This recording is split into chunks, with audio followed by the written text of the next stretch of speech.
हमारे आलोच्य विषय चल रहा है पतित पावन अवतार भुवन मंगल अखिल रसामृत सिंधु श्री कृष्ण चैतन्य महाप्रभु के जीवन चरित्र संबंध में कुछ दिग्दर्शन उनके बाल लीला से शुरू करके अंत तक जहाँ तक हमारे अनुप्रवेश है तदनुरूप हम वर्णन करने के लिए प्रयत्न करेंगे।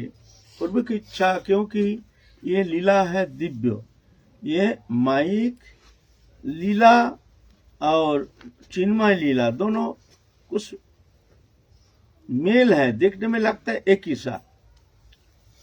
जैसे संसारी लोग संसार करते हैं, संसार में निमग्न हो जाते हैं, और भगवान भी ऐसे ही नरोचित लीला करते हैं, देखने में लगता है जैसे एक साधारण मनुष्य। इसलिए कभी कभी जब भगवान भौम लीला करते हैं, नरोलीलावत आचरण करते हैं, तो साधारण लोग नाहं प्रकाश सर्वस्य जोगमय समावृता मुनयं न जानाति लोकमं अजम। मैं ये दिव्य लीला मैं साधारण के सामने मैं अपने को प्रकट नहीं करता हूँ। नाहं प्रकाश सर्वत्र जोगमया समावृता, जोगमया से मैं समावृत रहता हूँ। इसीलिए मूढ़ोयं न जानाति, मूढ़ व्यक्ति वो हमको जान नहीं पाता है, मेरी लीला मेरी क्रिया कर्म आदि जो है कुछ जान नहीं पाता है। कभी कभी वो हमको साधारण मनुष्य समझ करके अवज्ञा करना शुरू कर देता है।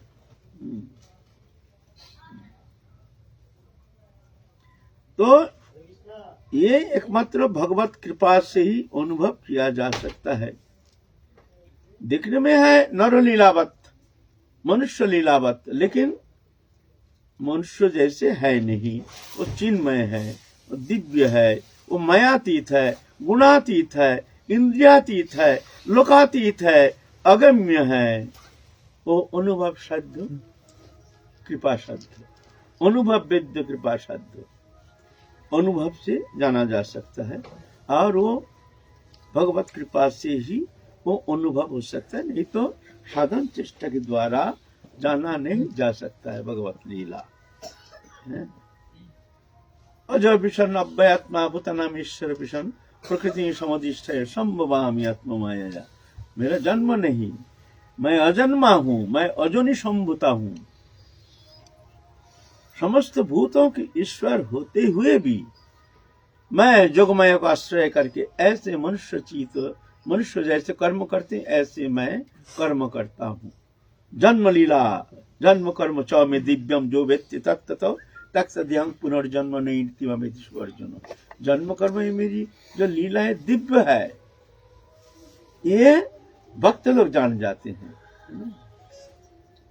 और भक्तों वो कृपा बिना उनका आस्वादन होना भी संभव नहीं है।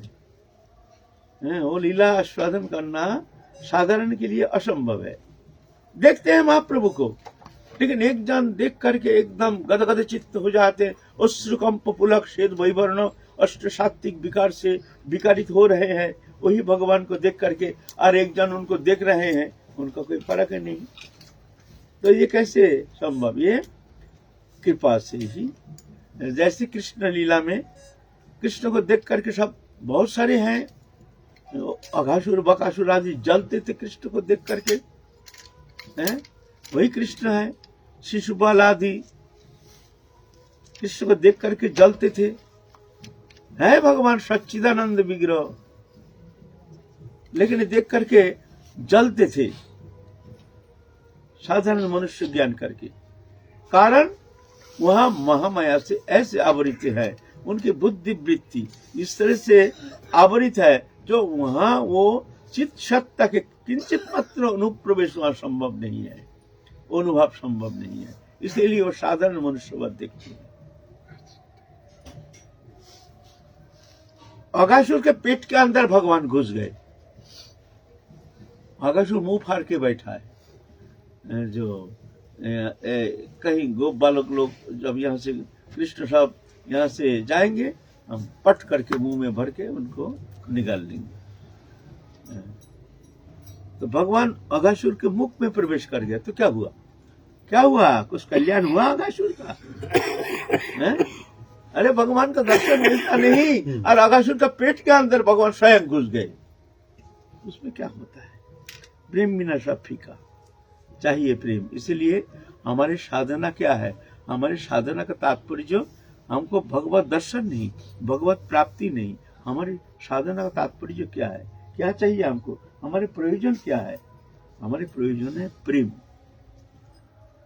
बोले प्रेम भगवान नहीं मिला, प्रेम मिल गया तो तुमको क्या मिला? भगवान को चाहिए। अरे भाई, प्रेम बिना आस्वादन थोड़ी होता है, और भगवान किसी के बंधन में थोड़ी आता है। भगवान को कोई बांध सजी थोड़ी सकता है, वो अनंत विभु हैं, उनको कौन बांध सकता है? लेकिन भक्तों अपने प्रेम रज्जु से भगवान को बांध देती है। भगवान भक्त के प्रेम में फंस करके भूल जाते हैं मैं भगवान हूँ, और भक्त के पीछे पीछे अनुगमन करते हैं। ऐसे भक्त वत्सल भगवान, ऐसे भक्त वत्सल भगवान जो भक्त को अपने मन प्राण सब समर्पण करके भक्त के पीछे पीछे अनुगमन करते हैं। कहते हैं अहं भक्त पराधीनो, मैं भक्त का अधीन हूँ। ये भक्त वत्सल भगवान, वो प्रेम से ही एकमात्र उनको आस्वादन किया जा सकता है, उनको बंधन भी किया जा सकता है। इसीलिए भगवान कहते हैं अस्ति ममंग भगवान मुकुंद मुक्ति ददाति न च भक्ति जोगम, मुक्ति ददाति करिचित स्मना भक्ति जोगम।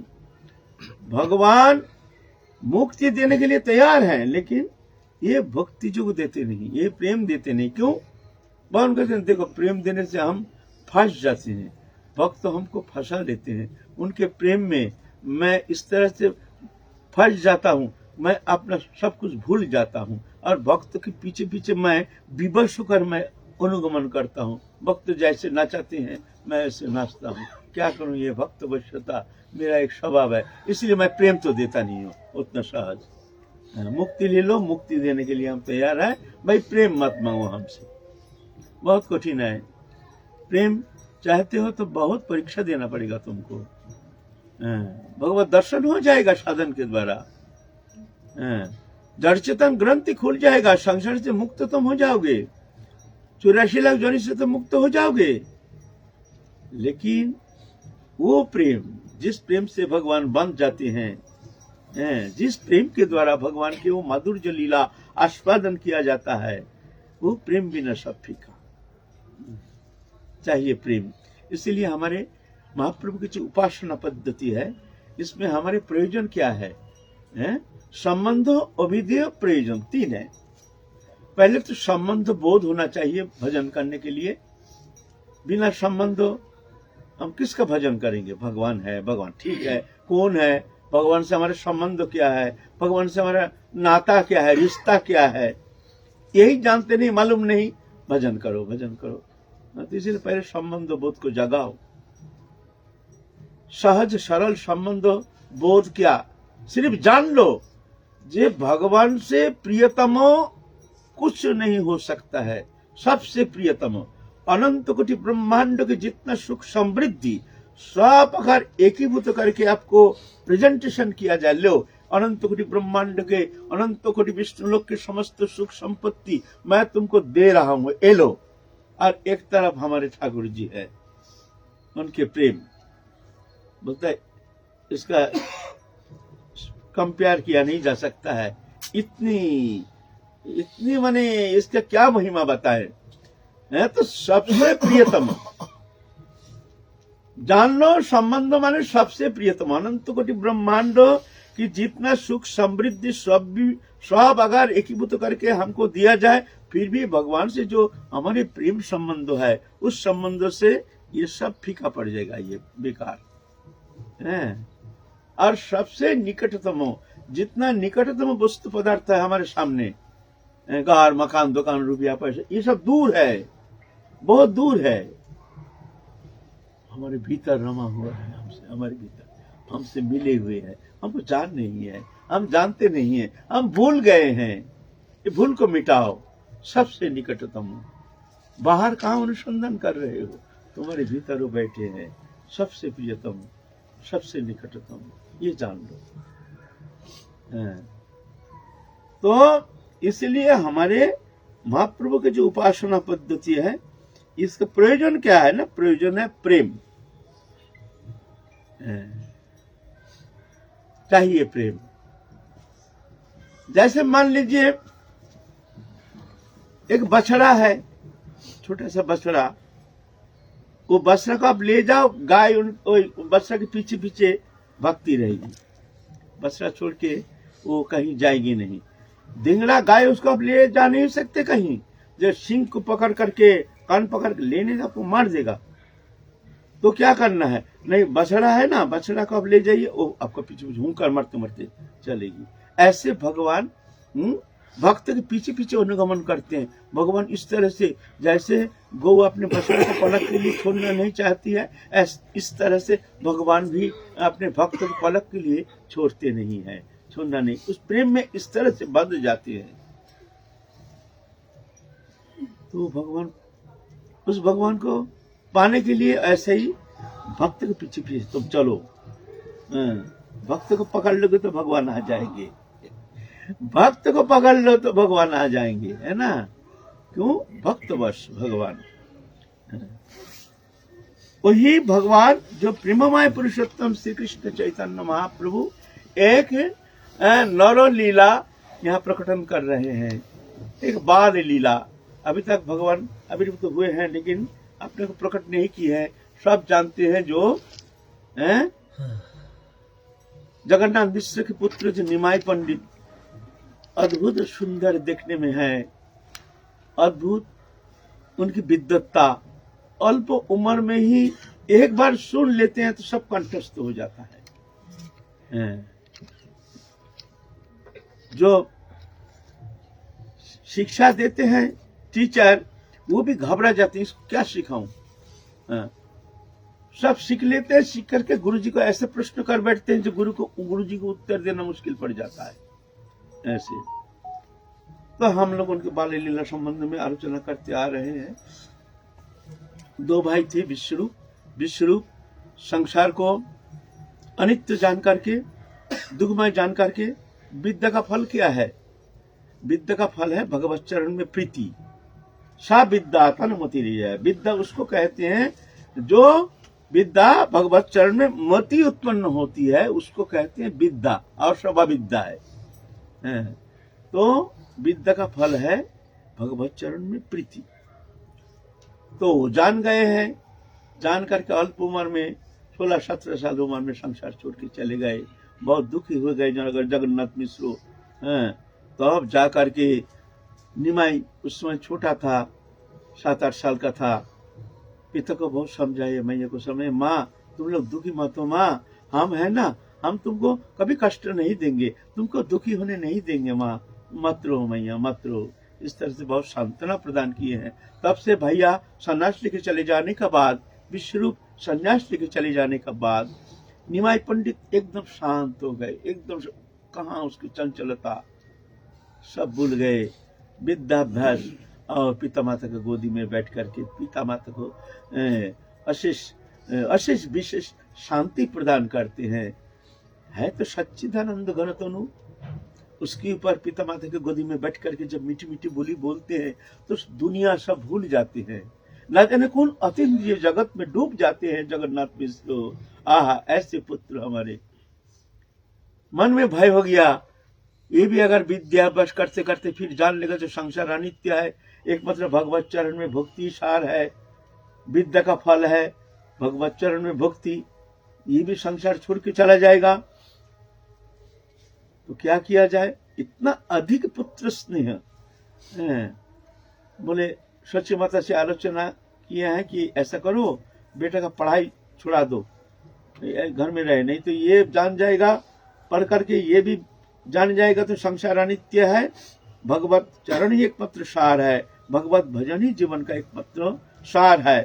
ऐसे जानकर के ये भी संन्यास लेकर संसार छोड़ के चला जाएगा। इसीलिए सुनो निमाई के माँ, मैं कह रहा हूँ इसको छुड़ा दो, इसको जाने का कोई जरूरत नहीं। हमारे जो पैसा है, जो भी हम जैसे भी टूटी फूटी जैसे भी पूजा पाठ करके जो भी पैसा है वो इसके द्वारा संसार गुजारा हो जाएगा। एक ही मात्र बेटा, तुम चिंता मत करो, सोचिए बच्चे क्या करेंगे। जो पतिदेव कह रहे पतिव्रता रमन छुड़ा दिए, संग उनके स्कूल जाना छुड़ा दिए। निमाई पंडित दुखी हो गया, दुखी होकर के बड़ा उद्दंडी हो गया, इतना उद्दंडी हो गया, बहुत दुखी भी हो गया। जे पिता माता ने हमारी पढ़ाई लिखाई छुड़ा दिया, हमारा जीवन तो बेकार हो गया। फिर एक दिन जाकर के जहाँ गंदगी फेंका जाता है वहां जाकर के बैठ गया। बैठ करके तो ब्रह्मज्ञान की बात करना शुरू कर दिए हैं। सब आए हैं, जगन्नाथ मिश्र, सोची माता आदि आकर के देखते हैं गंदगी में बैठा हुआ है। बेटा आजा, बेटा आजा। नहीं आऊंगा नहीं, हमको तुमने मूर्ख बना के रख दिया। तो सूची और सूची विचार हमारा कहाँ से होगा? तो जो ज्ञानी है उसके लिए, हम तो अज्ञानी है, हमारे पास क्या सूची क्या असूची, इसलिए हम तो यहीं रहेंगे। सब हंस रहे हैं। तो बोल क्या होने से तू वहां उठ के आ जाएगा बता। माने जहां गंदगी फेंका जाता है हमारे बंगाल में अभी भी ऐसे, भगवत भजन करे या ना करे, सब ये सुचिता बहुत है। उधर गंदगी में जाने से घर प्रवेश नहीं कर सकते, उसको नहा के ही घर में आना पड़ेगा। यहाँ तो ऐसा है नहीं। यहाँ तो शौचादि क्रिया के लिए भी जाते हैं, जूता वूता पहन करके सुबह, फिर जाकर के ऐसे ही घर में घुस जाते हैं। वैसा नहीं। वहाँ हमारे मैया भी कभी, हमने कभी अशुचि जगह में कभी चले गए तो हमको ठंडी मौसम में भी कुंडा में डुबकी लगा करना पड़ता था। जाओ, घर में घुसते नहीं देंगे, ऐसा था नहीं। हम तो अशुचि जगह में बैठे हैं। फिर बोले क्या होने से तू वहां से आ जाएगा बता, देना हमको पढ़ाओगे, बोलो हमको अगर वचन दोगे, हमको पढ़ाओगे तो हम आएंगे, नहीं तो हम आएंगे नहीं। सब बड़ी बुढ़ी हैं, सब जगन्नाथ मिश्र को बहुत बात सुनाए। अरे तुम्हारी बुद्धि कैसे खराब हो गया मिश्र पुरंदर, तुम इतने बड़े ब्राह्मण पंडित हो करके ये बच्चा को इस तरह से मूर्ख बना के रखना चाहते हो। हमारे घर के बच्चा स्कूल जाना नहीं चाहता है, अरे ये बच्चा देखो स्कूल जाने के लिए कितना आग्रही है, और तुम इसको पढ़ाते नहीं हो, पढ़ाना नहीं चाहते, ये तुम्हारी कैसे बुद्धि है? अरे जगन्नाथ मिश्र तुम्हारी बुद्धि तो पूरी मारी गई है। ना ना ऐसा मत करो। अरे करेंगे भैया, ये भी अगर संन्यास हो गया तो हम कहाँ जाएंगे, हम किसको लेकर जाएंगे? संसार में जीना ही हमारा बेकार हो जाएगा, मृत्यु से भी खतरनाक हो जाएगा। हमारे एकमात्र पुत्र ये अगर ये जान गया जो संसार अनित्य है, तो ये भी छोड़ छाड़ के चले जाएंगे, फिर हम क्या करेंगे? हमारे मृत्यु से भी अधिक दुखदायी हो जाएगा हमारे जीना। इसके लिए हम जीते हैं। भैया तुम तो कह रहे हो इतना अगाध पुत्र स्नेह, इतना अगाध। अरे मिश्र पुरंदर तुम्हारी बुद्धि ऐसे खराब हो गया। अरे सबके मालिक है भगवान, वो सबको चलाते हैं। तुम कौन होते हो सुख दुख का करता? अपने पुत्र को तुम सोचते हो तुम्हारा पुत्र है, तुम इसको पालन कर रहे हो, तुम इसको भविष्य जीवन संबंध में तुम चिंता कर रहे हो। ऐसा थोड़ी होता है। देखो बहुत लोग एक ही घर में 4 पुत्र है, 4 कन्या है, पर एक ही घर में अन्न खा करके एक स्कूल में पढ़ता है। लेकिन क्या होता है, कोई विद्वान होता है, कोई मूर्ख होता है, कोई धनवान होता है, कोई दरिद्र होता है। क्यों? एक ही घर में तो एक ही माता पिता के स्नेह से पालित हुए हैं। तो ये वैषम्य क्यों होता है? पत्रा देख करके, अच्छी तरह से सुंदर पत्र देख करके, सब पत्रा मिला करके, पंडित बुला करके तभी तक विवाह कार्य संपन्न होता है, दहेज भी देते हो। तो ऐसे वैषम्य को, एक जन सुखी है, एक जन दुखी होके ससुराल से ताड़ित होकर के आ जाते हैं माता पिता के पास, हमारे लिए वहां कोई जगह नहीं है, माँ हमको जाने मत दो, मर जाएंगे, वो भी अच्छा है, फिर भी मैं ससुराल नहीं जाऊं। क्यों? अगर तुम करता हो, क्या तुमने पत्रा देख के वो बेटी को शादी नहीं दिए? तुमने दहेज नहीं दिए? एक जन तो सुखी होकर के कितने सुंदर जीवन बिता रही है, और एक जन दुखी होकर के आ गए। कैसे आ गए? तुम करता नहीं हो, होगा वही जो राम रच राखा। एक ही घर में 4 पुत्र है, एक जन विद्वान और एक जन मूर्ख, एक जन धनवान एक जन दरिद्र। ऐसा क्यों वैषम्य क्यों? तुम करता नहीं हो। एक मिश्र पुरंदर सुनो, तुम्हारे अभिमान छोड़ो, तुम करता नहीं हो, होगा वही जो राम रच राखा। इसलिए तुम कर्म करो, लेकिन कर्म की फलाकांक्षा मत करो, भगवान के ऊपर छोड़ दो, होगा वही जो राम रच राखा। पुत्र को विद्वान बनाओ, पढ़ना लिखना चाहते हैं उसको भेजो ना विद्यालय में, इतना आग्रही है पुत्र तुम्हारा, कितना सुंदर है। तो जगन्नाथ मिश्र ठीक है, पुत्र को तो फिर ठीक है, कल से तो पढ़ने जाना। पुत्र खूब पढ़ रहे हैं और पढ़ते पढ़ते बड़े अच्छे विद्वत्ता, क्या कहें, सब हर जगह उनके नाम। अल्प उम्र में ही पंडित नाम में ख्याति प्राप्त किया है, सब कोई जानते हैं निमाई पंडित। बचपन में ही निमाई पंडित नाम हो गया। पंडित, बड़े बड़े पंडित के साथ कक्षा करते हैं। आएंगे इस संबंध में, बड़े अच्छा आनंद, सुंदर विचार, सुंदर है, बड़ी अद्भुत लीला है, हम लोग आलोचना करेंगे। अब 8 साल से 9वें साल में आ गया। आप उपनयन संस्कार होना बहुत जरूरी है। ब्राह्मण कुल में जन्म लिया है ना, मिश्र पुरंदर उच्च कुल के ब्राह्मण है। अब जनेऊ संस्कार, ब्राह्मण जनेऊ संस्कार होना जरूरी है। हमारे बंगाल में ये संस्कार जब होता है तो शादी विवाह जैसे अनुष्ठान होता है, ऐसे नहीं। सब निमंत्रित होकर आते हैं, सब भेंट प्रणामी लेकर के आते हैं, बड़ा अनुष्ठान होता है। जिस दिन उपनयन संस्कार होता है ब्राह्मण घर में, तो उस समय सब निमंत्रित होकर के आते हैं। ऐसा ही बड़े धूमधाम के साथ निमाय पंडित का तो उपनयन संस्कार के समय आ गया है। सुदर्शन पंडित नाम के पंडित है, उनके द्वारा अनुष्ठानिक कार्य संपन्न किया जा रहा है।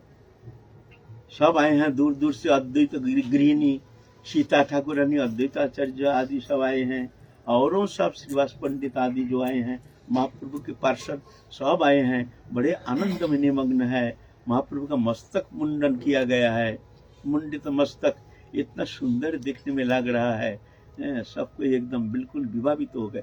ऐसे तो है भगवान। मनुष्य में भगवान में फर्क क्या है? मनुष्य शरीर भगवान जब नरोत्तम धारण करके आते हैं तो फर्क क्या है?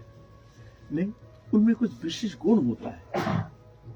उनको देखते ही तुम्हारे भीतर एक शांति, तुम्हारे भीतर एक आनंद, तुम्हारे भीतर एक अद्भुत एक प्रियता ऐसे अनुभव होगा, जो साधारण मनुष्य से ऐसा होना संभव नहीं है। उनके स्पर्श से ही एक दिव्य आनंद तुमको छठा प्राप्त होगा, जो ईश्वर तो अनुभूति है ऐसे। तो ऐसे ही जब मस्तक मुंडित मस्तक करके जब आए हैं, सब देख करके इतना सुंदर आखंड नेत्र, बड़ी सुंदर दिखने में सुठाम शरीर, धोती पहने हुए हैं, जैसे वामन भगवान के रूप धारण किए हैं भगवान। बड़े आनंद है। फिर जगन्नाथ मिश्र उनके कान में ब्रह्म गायत्री मंत्र प्रदान किया है। ओम भूर्भुवः स्वः तत्सवितुर्वरेण्यं भर्गो देवस्य धीमहि तन्नो यो प्रचोदयात्। ये ब्रह्म गायत्री कान में प्रदान किए। ब्राह्मण कुल में जब दीक्षा मंत्र होती है तब जाके उनको ये मंत्र ब्रह्म गायत्री प्रदान किया जाता है। ये गायत्री मंत्र प्रदान के साथ साथ महाप्रभु अचेत होकर गिर गया। एक दिव्य भाव उनके भीतर, छोटा बालक किंतु इतना भाव विभावित चित्त वृत्ति, इतना अल्प उम्र में हुंकार दे रहे हैं। ऐसे ऐसे भाव जो कि साधारण मनुष्य लोक में होना संभव नहीं है। जो सात्विक भाव होता है, भगवत प्रेम में जब भाव विभावित हो जाता है, इसका कई प्रकार है। जैसे अश्रु, कंप, शेद, पुलक, वैवर्ण, स्तंभ, मूर्छा आदि श्वेत, ये सब अष्ट सात्विक विकार है। महाप्रभु जब अवतीर्ण हुए थे, उनका 18 प्रकार विकार होता था। 18 प्रकार विकार, यह 18 प्रकार का विकार एकमात्र राधा रानी में होता था। साधारण मनुष्य में ऐसा होता नहीं है। उस विकार का कुछ प्रकाश उस समय दिखा गया महाप्रभु में। सब कोई देख करके चकित हो गए, ये बालक में ऐसी इतनी सुंदर भाव विभावित हो चित्त वृत्ति, ये तो अद्भुत है। फिर जाके बहुत समय पीछे शांत हो गए हैं। फिर संन्यास क्रिया के बाद भिक्षा लेना जरूरी है। पहले तो अद्वैत गृहिणी सीता देवी भिक्षा प्रदान किए हैं, झोली में भिक्षांग देही। फिर रुचि माता भिक्षा दी है। ऐसे ऐसे सब श्रीवास गृहिणी आदि सब भिक्षा प्रदान किए हैं। महाप्रभु मौन व्रत रह करके वो 7 दिन नियम पालन किया है। फिर बड़ा भंडारा, भंडारे में भी उनका पैसा तो उतना है नहीं, अरे उनका तो कमाई तो है नहीं, जो दान दक्षिणा ब्राह्मण है ना, वो तत्समय जो ब्राह्मण थे उन लोग अपना ही ब्राह्मणोचित क्रियाकर्म करते थे। अभी जैसे ब्राह्मण क्षत्रिय कुछ है नहीं, जो जैसे कर्म मिल जाते वो ऐसे ही कर्म करता है। जीविका निर्वाह के लिए उसको कुछ न कुछ करना पड़ता है। आप चाहे हम ब्राह्मणोचित कर्म करेंगे तो वो ऐसा थोड़ी संभव। पहले तो पूजा पाठ ये सब सामाजिक जो भी हमारे पहले समाज जीवन में जो था वो सब तो धीरे धीरे लुप्त हो गया, क्रियाकर्म आदि। पहले तो ब्राह्मण अपने ब्राह्मणोचित कर्म करते ही नहीं है, और अभी धीरे धीरे वो जो उपवीत धारण करना, उपनयन संस्कार, ये भी धीरे धीरे लुप्त हो गया, अब खत्म हो गया। अब नाम मात्र एक ब्राह्मण है, लेकिन ब्राह्मणों से क्या है, घमंड पूरा है, हम ब्राह्मण है। घमंड तो पूरा रखते हैं, हम ब्राह्मण है। सब नहीं, कोई कोई अच्छे ब्राह्मण भी है, सज्जन ऐसे आचरणशील ब्राह्मण भी है। तो अभी तो धीरे धीरे समाज जीवन में बहुत परिवर्तन आ गया है। अभी जो चतुर्वर्णोचित जो कर्म, वो कर्म तो अभी है नहीं, अभी मिश्रित हो गया है। अब नीच जाति में भी देखा जाता है अच्छा संस्कार संपन्न वो भी अच्छा कर्म करते हैं, और उच्च कुल में भी बहुत देखा जाता है निष्ठ प्रवृत्ति संपन्न, ऐसे संस्कार संपन्न भी देखने में आता है ना। तो अभी वर्णाश्रम तो अभी नाम मात्र कुछ है ही नहीं, और होना भी नहीं चाहिए। जब आचरण नहीं तो वर्णाश्रम का ये रहना ही उचित नहीं। अब तो ऐसे उचित है सब हम लोग एक जाति है, एक है, हम मानव जाति हैं। जातिवाद जो है ये एक विघातक है समाज जीवन के लिए, जाति के लिए, देश के लिए, राष्ट्र के लिए, ये बड़ा विघातक है। लेकिन हमारे दुर्भाग्य है, हमारे कुछ नेतृस्थानीय कुछ है, उन लोग इसको बढ़ावा दे रहे हैं, उनके वोट बैंक बनाने के लिए भेद पैदा करके आपस में लड़ा करके हमारे सनातन धर्म को धीरे धीरे दुर्बल करना चाहते हैं। ये उनके ऐसे बुद्धि वृत्ति हो गया है। लेकिन हमको इस विषय में थोड़ा सा सचेत होना बहुत जरूरी है। उनके वो विचारधारा में पढ़ना नहीं चाहिए। अनुसूचित जाति, जनजाति, वो तो ले हलवा क्या क्या क्या क्या वो लोग विभाजन कर रहे हैं। देखो पहले तो ऐसा था ही नहीं है? क्या क्या ये तरीका अपना रहे हैं, हमारे समाज जीवन को दूषित कर रहे हैं। चलने दो, जाने दो, वो चैप्टर नहीं है। चैप्टर है हमारा जो पहले ब्राह्मण जो थे वो लोग ब्राह्मणोचित क्रियाकर्म करते थे, पूजा पाठ आदि ब्राह्मण क्रिया। हमारे जो चतुर्वर्ण ये सृष्टि किए भगवान, वर्ण माने गुण कर्म अनुसार, चतुर्वर्ण माया सृष्टि गुण कर्म विभाग। भगवान गीता में कहते हैं 4 वर्ण हमने सृष्टि किया है गुण और कर्म के विभाग अनुसार, जन्म से नहीं। श्रीमद् भागवत महापुराण में है, जिसके अंदर जो गुण देखोगे तदनुसार तुम उसको वो वर्ण निश्चित करना, जी ये वर्ण है। ऐसा बहुत सारे प्रमाण है, हम प्रमाण अभी देंगे नहीं क्योंकि हमारा चैप्टर अलग है ना। जिसमें जो गुण, ब्राह्मण में ब्राह्मणोचित गुण होना चाहिए। सामदावत शौच खांति आर्जवमेव च ब्रह्मचर्य अहिंसा च ब्रह्म कर्म स्वभावजम। ये गुण जिनमें है वो ब्राह्मण है। साम दाम तप शौचो खांति आर्जवमेव च ब्रह्मचर्य अहिंसा, ये गुण जिनमें है वो ब्राह्मण है। वो समाज को शिक्षा दे सकते, अपने खुद स्वयं शिक्षित है, आचरणशील है, इसलिए दूसरे को शिक्षा देने में समर्थ है। ये गुण है नहीं, वो क्या शिक्षा देंगे, वो क्या शिक्षा देंगे। फिर क्षत्रिय कौन है, शौर्य तेजो धीति दक्ष युद्ध च अपनयनम दानम ईश्वर भावस्य खात्र कर्म स्वभावजम। शौर्य, तेज, धृति, धृति माने सहनशीलता, दक्ष, दक्ष माने हर काम में दक्ष, एकदम मानने के लिए तैयार है, पलक। युद्ध च अपनयनम, रणभूमि में कभी पीठ मोड़ते नहीं, मरेंगे फिर भी लौटेंगे नहीं, ऐसे। दानम, खूब दान देते हैं, ईश्वर भावस्य, पालन करने में समर्थ हैं। ये खात्र कर्म स्वभावजम, एक गुण जिनमें है वो क्षत्रिय है। कृषि गोरक्ष वाणिज्यम च वैश्य कर्म स्वभावजम, कृषि कर्म गोरक्षा और वाणिज्य बिजनेस आदि इसमें जो निपुण है वो वैश्य है, ये गुण जिनमें है वो वैश्य है। अब ब्राह्मण उनको अगर खेती करने के लिए दिया जाए, वो क्या जानेंगे कौन खेती, कौन सॉइल में कौन क्या फसल उपजाऊ होता है, कौन समय किस फसल को बोना चाहिए, कब पानी देना, क्या जानते हो? खेती देने से खेती कर पाएगा? तो जिसके अंदर जो गुण है तदनुसार उसको वो कर्म देने से समाज जीवन में मंगल होता है। इसलिए बिजनेस ऑर्गेनाइजेशन में श्रम विभाजन जिसके अंदर जो गुण है तदनुसार उसको वो कर्म देने से मंगल होता है ना। फिर और जो अनपढ़ गामार जो जंगल से रहते हैं, जो जाति है जहाँ शिक्षा का कोई अनुप्रवेश नहीं, ऐसे जाति जो है ये इनकी सेवा करेंगे, यह शूद्र। लेकिन वो अभी तो परिवर्तन आ गया, अभी तो बस एक अच्छा अस्त्र मिल गया है, आप विभाजन करो, ये बांटो, अपने में बांटो, ये ब्राह्मण है, क्षत्रिय है, ये है, वो है, ये है, बस लो। उनका वोट बैंक बनाना है, उनको विभाजन करना है, समाज को तोड़ना है, भारतीय संस्कृति को तोड़ना है, बस ये उनका लक्ष्य है, उनको वोट बैंक बनाना है, बस और कुछ नहीं है।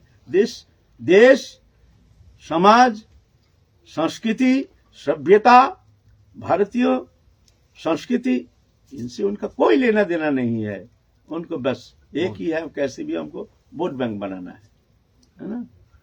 तो ऐसी बात नहीं है। पहले जो ब्राह्मण थे वो ब्राह्मणोचित गुण उनमें दिखने में आता था, तो ब्राह्मणोचित कर्म करते थे, शिक्षा देते थे, अध्ययन और अध्यापना, है ना। तो मिश्र पुरंदर वो तो काम तो कुछ करते नहीं, ब्राह्मणोचित कर्म करके भाई उसमें पेट थोड़ी भरता है। अब बड़ा भंडारा करना है, बेटा अभी उपनयन संस्कार हुआ है, तो सब कोई आए हैं, भगवान जहाँ जिस घर में हुआ लक्ष्मी सतत विराजमान रहती है, लक्ष्मी जी है ना। कहाँ से धन आ गया, सब दे रहे हैं, कहाँ से धन है पता ही नहीं। अरे हजारों मूर्ति आकर के वहां, तो उस अनुष्ठान में देवता लोग भी नर्तन धारण करके आकर के प्रसाद पाने के लिए बैठ गए हैं। और जगन्नाथ मिश्र पुरंदर तो देख रहे, अरे भाई हमारा पैसा नहीं, कौड़ी नहीं, 10 ब्राह्मण को खिलाने का हमारे पास पैसा नहीं, हजारों लोग खा रहे, दही रसगुल्ला गुलाब जामुन, अरे क्या क्या माल उड़ रहा है, कौन लाया, कहाँ से बन के आया है? जगन्नाथ मिश्र तो चकित होकर देख रहे हैं, ये कैसे संभव है भाई, हमारा गरीब ब्राह्मण है, अरे हो रहा कहाँ से, अरे होगा कहाँ, ये तो जहाँ स्वयं पूर्ण ब्रह्म सनातन है वहाँ लक्ष्मी जी स्वयं वहाँ विराजमान रहती है, वहाँ धन की कहीं कमी है? फिर बड़े आनंद धूमधाम से उपनयन संस्कार हो गया। तब से हमारे निमाई पंडित बड़े आदर के साथ बड़े प्रतिदिन अपने नियम ध्यान करके, स्नान ध्यान करके, ब्रह्म गायत्री आदि पूजा पाठ इत्यादि करके फिर जा करके ही अपने विद्या अध्ययन करते थे। और ठीक नियम पूर्वक एकदम, चंचलता है नहीं अभी, लेख पत्र विद्याभ्यास और भजन पूजन ध्यान धारणा, बस ऐसे ही।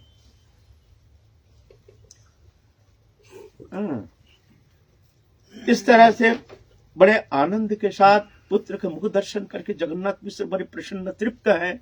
सोची माता भी भूल गए हैं, जो एक पुत्र चले गए हैं, अब पुत्र के मुख दर्शन करके ही तृप्त हैं।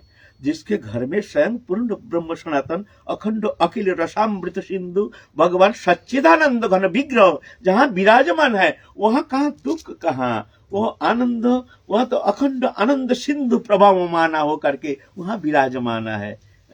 खूब आनंद में दिन व्यतीत कर रहे हैं, लेकिन ये आनंद सहन नहीं हुआ। ये संसार है, ये आनंद रहता नहीं है। इसलिए भगवान बार बार कहते हैं अनित्यम सुखं लोकमिमं प्राप्य भजस्व माम। अर्जुन, ये संसार दुखमय है, अनित्य है, इसके भरोसा में नहीं रहना। दुख से अनुद्विग्न मना सुख से विगत स्पृहा वितराग भय क्रोधा स्थित धीन मुनि रुच्यति। दुख आने से घबराना नहीं, ये संसार का नियम है। कभी सुख, कभी दुख, कभी हर्ष, कभी विषाद, कभी मान तो कभी अपमान, कभी लाभ तो कभी हानि, कभी गर्मी कभी ठंडी, ये प्रकृति के नियम है। इसलिए जो संत है, जो भजन करेंगे, वो प्रकृति के साथ वो इस तरह से तालमेल रखकर ही चलते हैं, जानते हैं अनित्य संसार है, ऐसे होता है, होगा। इसलिए दुखेषु अनित विघ्न मना, दुख आने से घबराते नहीं है। सुखेषु विगत प्रिया, सुखेषु माने सुख आने से, भौतिक सुख, स्त्री पुत्र कुटुंब परिवार धन जन वित्त वैभव आदि के माध्यम से जो सुख प्राप्त होता है, वो सुख में ये कभी आदर नहीं करते, क्यों? जानते ही भौतिक सुख ये मिथ्या है, ये रहेगा नहीं, है ना, रहेगा नहीं, इसलिए इसका आदर नहीं करते। लेकिन वहाँ जगन्नाथ मिश्र और सोची माता बड़े आनंद में डूब गए हैं, जैसे ये आनंद कभी टूटेगा नहीं, हमको जैसे सब कुछ मिल गया। लेकिन ये तो भूम लीला है भगवान की, होता है, होगा ऐसा, है ना। एक दिन जगन्नाथ मिश्र स्वप्न देख रहे हैं, निमाई पंडित बड़े हो गए हैं, संन्यास लेके चले जा रहे हैं, हजारों लोग उनके पीछे पीछे चल रहे हैं। जय सचिनंदन जय सचिनंदन जय गौरी, विष्णु प्रियार प्राण धन दिया बिहारी, जय सचिनंदन करते करते हजारों लाखों लोग उनके पीछे पीछे चल रहे हैं।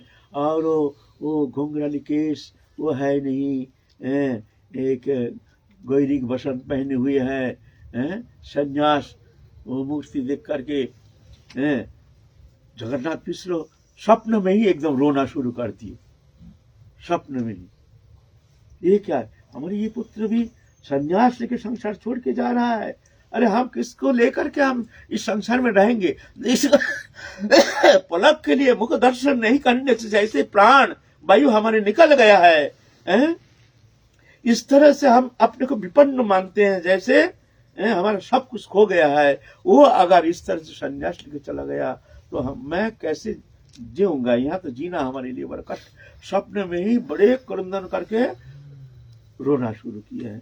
सोची माता कहते ये क्या हुआ, क्या हुआ, तुम रोते क्यों हो? अरे निमाई के माँ, हमने बड़ा दुष्स्वप्न देखा है, ऐसा है ऐसा है। हम देखते हैं निमाई भी संन्यास लेके प्रभात के काल प्रातः समय, कहते हैं प्रातः समय को जो स्वप्न देखता है ना, वो स्वप्न सत्य होता है। हमने प्रभात काल में ऐसे स्वप्न दिखाए निमाई के माँ, निमाई तो हमको छोड़ के तो घर छोड़ के तो नहीं जाएगा, निमाई के माँ मैं कैसे रहूंगा? अब मैया सांत्वना दे रहे हैं, तुम ऐसे वृद्धावस्था, तुम इतने ब्राह्मण हो, तुम ऐसे छोटी मोटी एक स्वप्न देख करके तुम इस तरह से सत्य मान करके तुम रो रहे हो, ऐसा थोड़ी होता है, ये स्वप्न है। स्वप्न में ना जाने मनुष्य क्या क्या दिखता है। हमारे निमाई पंडित तो कभी चिंता भी नहीं करता है, तो घर छोड़ के, हमको छोड़ के, तुमको छोड़ के, वो जगत का कोई भी किसी विषय वस्तु पदार्थ के प्रति उनका तो किंचित मात्र आसक्ति नहीं है। तुम ऐसे क्यों घबरा रहे हो? ये झूठ बात है। वो तुम्हारा बड़ा लड़का चला गया है ना, उसी का ये रूप दिखा है। तो ऐसा करके कोई रकम जगन्नाथ मिश्र को सांत्वना दिया, तुम इस तरह से मत। फिर जगन्नाथ ने सोचे हाँ ऐसे ही होगा, ये तो स्वप्न ही है, ऐसा करके। फिर एक दिन निमाई पंडित सोची माता कहते मैया तुमसे मैं एक प्रार्थना करता, तुम मान लोगे? अरे बेटा तू मांगेगा मैं तेरे को नहीं दूंगा, ये कोई बात है? ऐसा हो सकता है? क्या चाहिए बता ना मैया, तुम बोलो, वचन दो हमको। हाँ जरूर दूंगा, जरूर दूंगी, जरूर दूंगी। तू क्यों ऐसे चिंता करे, क्या बात है बता। मैया तुम एकादशी के दिन अन्न नहीं खाना, एकादशी के दिन अन्न नहीं खाना। अरे बेटा बढ़िया बात है, ये कोई बात है? अन्न नहीं खाने से एक दिन तेरी मनुष्य मर जाता है। अच्छा बेटा मैं वचन देती हूँ, आज से मैं एकादशी व्रत के दिन अन्न नहीं खाऊंगी। मैया को केंद्र करके हमारे महाप्रभु ने सिखा रहा है एकादशी व्रत। यही एकादशी है हमारी ऋषि परंपरा, आर्य ऋषि परंपरा, सनातन धर्म परंपरा। ये जो नहीं मानते हैं वो हमारे सनातन धर्म को नहीं मानते हैं, हमारे सनातन धर्म को अपमान करते हैं, हमारे सनातन धर्म को उपेक्षा करते हैं, हमारे ऋषि परंपरा को उपेक्षा करते हैं। एकादशी व्रत फल कमाने के लिए नहीं करते हैं, जो एकादशी करने से हमको बहुत फल मिलेगा। एकादशी से महाप्रसाद में बहुत फल है, हमको फल से कोई लेना देना नहीं है। सुन लो, जो एकादशी नहीं करते कान खोल के सुन लो। हम एकादशी क्यों करते हैं? फल के लिए नहीं। हम एकादशी करते हैं, भगवान शास्त्र में कहे हैं एकादशी के दिन जो अन्न ग्रहण करते हैं वो हमारे छाती में वज्र प्रहार करते हैं, हमको वज्र जैसे लगता है। इसलिए भगवान कहते हैं एकादशी के दिन अन्न नहीं खाना चाहिए। हम भगवत प्रसन्नता के लिए, भगवत वाणी के लिए, उनकी वाणी जो वो रक्षा के लिए हमने एकादशी करते हैं। ना हमारे फल से कोई लेना है, ना कुछ लेना है, हमको इससे कोई लेना देना नहीं है। और क्या, हमारे सनातन ऋषि परंपरा, आर्य ऋषि परंपरा, हम उस आर्य ऋषि परंपरा में है। उस ऋषि परंपरा का होने का कारण, आर्य परंपरा के होने के कारण हमको ये पालन करना जरूरी है, नहीं तो उनका अपमान होता है। और जो मानते नहीं है ना महाप्रसाद भक्षण, वहां तो भगवान तो वहां तो सब भोग लगता है। बढ़िया है रे, ठीक है, तो तुम एक काम करो, जो एकादशी नहीं करते हैं, महाप्रसाद के विशेष महिमा ज्ञापन करके, हमारे सनातन धर्म को उपेक्षा करके, सनातन ऋषियों को उपेक्षा करके, भारतीय हमारे सनातन संस्कृति को उपेक्षा करके जो उसके महिमा अधिक बताते हैं, उनके लिए मैं एक सुझाव देता हूं। सुझाव यह है, तुम एक काम करो, तो भोग लगा प्रसाद पाओगे। तो महाप्रसाद ना, महाप्रसाद माने चावल, दाल, रसगुल्ला, गुलाब जामुन नहीं। भगवान को उस दिन फलाहारी भोग लगाओ। फल क्या फलाहारी है नहीं होता, इसका महिमा होता नहीं है, इसमें तुम्हारा महिमा टूट जाएगी। वो तो एकादशी के दिन ही बड़ी माँ खाने का महिमा जितना सब एकादशी में ठोस देते हैं। एकादशी में ही जितना भोग लगाओ और खाओ तब ज्यादा पुण्य होता है। क्यों भाई, थोड़ा हमारे आर्य परंपरा, आर्य ऋषि सनातन परंपरा को तुम रक्षा के लिए, तुम हमारे आर्य मर्यादा रक्षा के लिए, हमारे मुनि ऋषि संत परंपरा रक्षा के लिए, उनके सम्मान के लिए, उनकी उपेक्षा मत करो, तुम फलाहार करो, जाओ। ठीक है, तो हम नहीं कहते तुम निर्जला करो, फलाहार करो। सबको कहो जो उस दिन तुम लोग अन्न भोग नहीं लगाना। इसमें तुम्हारा क्या होता है, हमारे सनातन परंपरा का मर्यादा भी रक्षा हो जाएगी, तुम्हारा भी महाप्रसाद भक्षण। ठीक है, भोग लगाओ, खूब खाओ। क्या फलाहार, दूध, दही आदि, मक्खन, कितना सुंदर अच्छे अच्छे भोग पदार्थ है। ये भोग लगाने से वो तुमको फल नहीं मिलेगा, पुण्य नहीं होगा। पुण्य सिर्फ अन्न ही खाना पड़ेगा एकादशी के दिन। हमारे आर्य ऋषि परंपरा को तुम थुतकार रहे हो, हमारे संस्कृति परंपरा को तुम थुतकार रहे हो, हमारे वैष्णव परंपरा को तुम थुतकार रहे हो।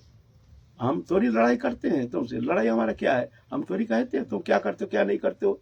मुसलमान लोग वो लोग थोड़ी करते हैं एकादशी, क्रिश्चियन लोग थोड़ी करते हैं एकादशी, तो हम उनसे लड़ाई करने थोड़ी जाते हैं। लेकिन तुम जब हमारे पर अंगली उठाते हो और शिक्षा देते हो एकादशी नहीं करना, एकादशी महापरित्याग जो करता है वो नरक जाता है। और हमारे सनातन धर्म में कहते हैं जो एकादशी व्रत पालन नहीं करते हैं उसको वैष्णव कहा नहीं जाएगा। हम नहीं कहते हैं, हमारे शास्त्र कहते हैं, हम नहीं कहते हैं। हम तो वही हमारे शास्त्र अनुसार चलते हैं। जो एकादशी व्रत पालन नहीं करते हैं उसको वैष्णव कहा नहीं जाएगा। इसीलिए एक ऐसे साइंटिफिक भी है, साइंस में अभी तुम्हारा जापान के एक साइंटिस्ट और अमेरिकन के एक साइंटिस्ट अपनी रिसर्च करके देखे हैं, लेटेस्ट रिसर्च करके देखे हैं, जो एकादशी के दिन माने कितना घंटा, कम से कम 20-22 घंटा जो कुछ ग्रहण नहीं करते, निर्जला करते हैं, वो कैंसर मुक्त हो जाता है। वो कैंसर से मुक्त हो जाता है, उसके अंदर कैंसर कभी फॉर्मेशन होना संभव नहीं होता है। ये अभी हम नहीं कह रहे हैं, जापान के एक साइंटिस्ट और अमेरिका के साइंटिस्ट दोनों ने कह रहे हैं ये। इसीलिए ये साइंस भी है, ये ऐसा नहीं है। और भगवत विषय संबंध में भोग लगाना, हम भी भोग लगाते हैं एकादशी के दिन, 56 भोग, अन्न चावल दाल सब लगाते हैं। ऐसा थोड़ी है जहाँ हम ठाकुर जी को भोग ही नहीं लगाते हैं, ठाकुर जी का हम खूब भोग लगाते हैं।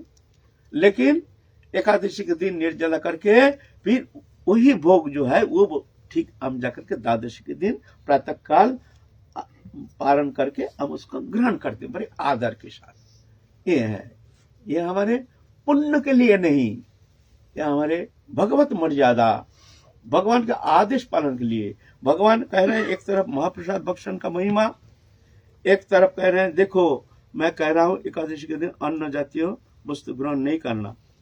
तो महाप्रसाद का महिमा ज्यादा है जानकर के उसका हम स्वीकार करेंगे ना। भगवान कह रहे हैं एकादशी के दिन अन्न जातीय कुछ ग्रहण नहीं करना, क्या करेंगे आप बताओ? हम उनके वाणी को पालन करेंगे। या हमको महिमा से कोनो मतलब नहीं है, उनके वाणी, उनकी प्रसन्नता, ये हमारे उद्देश्य है, हमारे प्रति का उद्देश्य है, ये है ना। तो ठीक है, महाप्रभु इस तरह से चेतन कराने के लिए, सबको शिक्षा देने के लिए महाप्रभु शची माता को बुला करके ये प्रार्थना की। बालक 9 साल के बालक कहते माँ एकादशी के दिन अन्न नहीं खाना, ये प्रार्थना।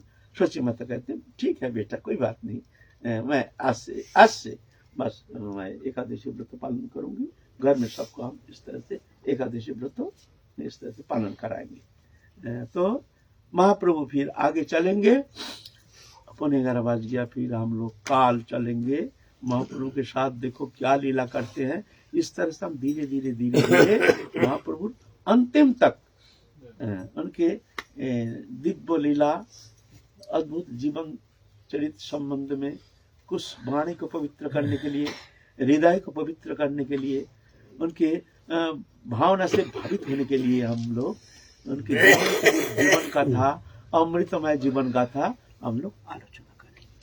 जय जय श्री राधे श्याम। में रहते हैं हम, निकुंज में कोई नियम नहीं, ठाकुर शाम को जो वो लगता है वो हम खाते हैं, ऐसा कहते हैं। कहाँ निकुंज में रहते हो? बोलने से हो जाएगा, हम लोग निकुंज के उपासक नहीं है। तुम निकुंज में रहते हो तो यहाँ क्यों पंचभौतिक शरीर में सब हर्ष विषाद काम क्रोध लोभ सब भरा हुआ है और तुम निकुंज में रहते हो। निकुंज हमारा भावना है, भावना में हम खूब, वहाँ तो माना थोड़ी है, वहाँ तो हम व्रत थोड़ी है। जब हम निकुंज लीला चिंतन करते हैं तो उस समय थोड़ी हम ये सब भौतिक विषय चिंतन करते हैं। वहाँ तो हम राधे के साथ रहते हैं, खूब खा रहे हैं, खूब आनंद कर रहे हैं। वहाँ तो एक अंतर जगत के चिंतनीय है, भावनात्मक है, एक क्रियात्मक है। क्रियात्मक शरीर विषयक है, भावनात्मक आत्म विषयक है। क्रियात्मक जो है इसमें तुमको सावधानी होना पड़ेगा, यह है व्रत। और भावनात्मक वहां तुम छूट है, वहां तो तुम चिंतन करना, राधा रानी के चरण सानिध्य में रह करके सुंदर भोग लगा रहे हो, दिव्य भोग तुम सेवा करा रहे हो, अपना हाथ से ठाकुर जी को खिला रहे हो, तुम भी खा रहे हो, इसमें मना थोड़ी है। तुम भावनात्मक और क्रियात्मक दोनों को मिला जुला के तुम अगर बोला हम निकुंज में रहते हैं, अभी 2 गाली दे देंगे तुम्हारा, देखना आग बाबूला हो जाओगे। कहाँ रहेगा तुम्हारा निकुंज लीला? आ जाएगा हमारा भौम लीला।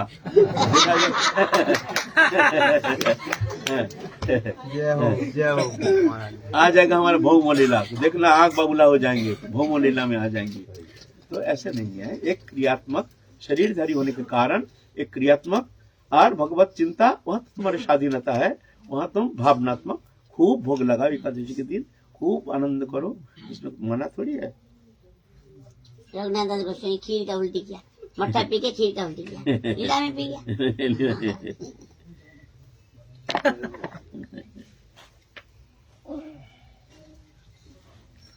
चलो बंद करो। ये सदगुरुदेव